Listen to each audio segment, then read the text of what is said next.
Louvet, cette fois pour une convention d'adhésion à un groupement de commandes, à la mise en place d'un environnement numérique de travail qu'on appelle Iprimo dans nos écoles, et en particulier, je crois, c'est sur Maris-Bastille.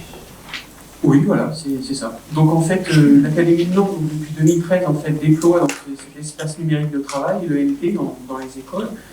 Donc évidemment, cet outil en fait, pédagogique a pour but de maintenir le lien entre les familles, les parents, les enseignants et les élèves. Donc on nous propose d'adhérer en fait, à un groupement de commandes de façon à bénéficier d'un tarif préférentiel si une de nos écoles en fait, souhaite adhérer à cette ENT, en fait, ce e-primo.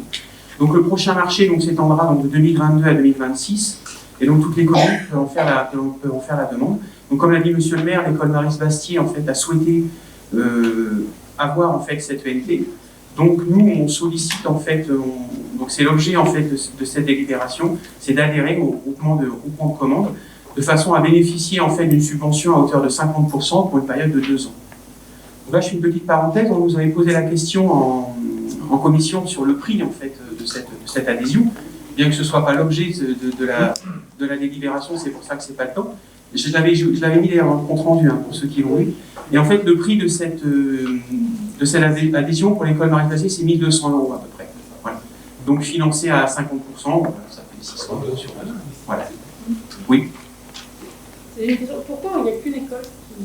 En fait, c'est au libre choix des écoles, donc les écoles maternelles n'étaient pas concernées, mais ensuite c'est au libre choix des écoles, donc il n'y a que l'école élémentaire qui a souhaité, Maris-Bastille, qui a souhaité faire. Et nous, on respecte oui, c'est surtout une bonne décision, disons, de gestion, parce que c'est le même principe pour les tableaux numériques, vous savez, les TBI, ça a un coût quand même important, là aussi.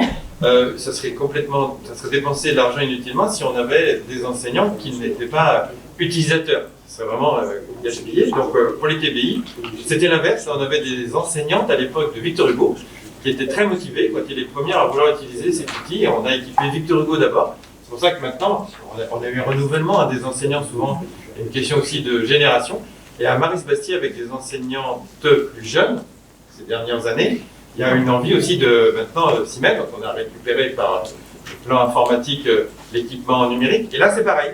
Là, c'est plutôt Maris-Bastille qui souhaite, élémentaire, qui souhaite pouvoir avoir ce lien numérique avec les parents. Et je pense qu'en période aussi de confinement, c'est des trucs, des façons de travailler qui sont utiles. Pour l'instant, Victor Hugo n'a pas souhaité, mais il peut y avoir un effet d'entraînement. Et dans ce cadre-là, nous, on aura déjà en fait, adhéré à ce groupement de commandes. C'est ça. Donc on pourra, l'année prochaine, s'il le souhaite, on pourra leur prendre l'adhésion. Non, on peut intégrer plus de classes en fonction de l'envie des enseignants. Mais par contre, c'est vrai que c'est intéressant de ne pas partir tout seul, parce que là, ça va être chapeauté par l'éducation nationale. Donc il va y avoir un nombre de classes qui va être important, qui va tirer les prix vers le bas. S'il n'y a pas d'autres questions, je vais mettre aux voix. Qui s'abstient? Qui vote contre? Adopté à l'unanimité. Vous avez la convention qui est jointe avec la délibération.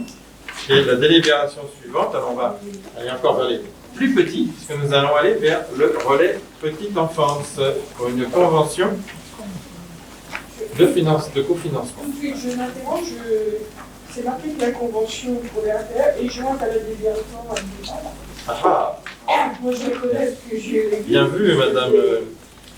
Bien vu, madame.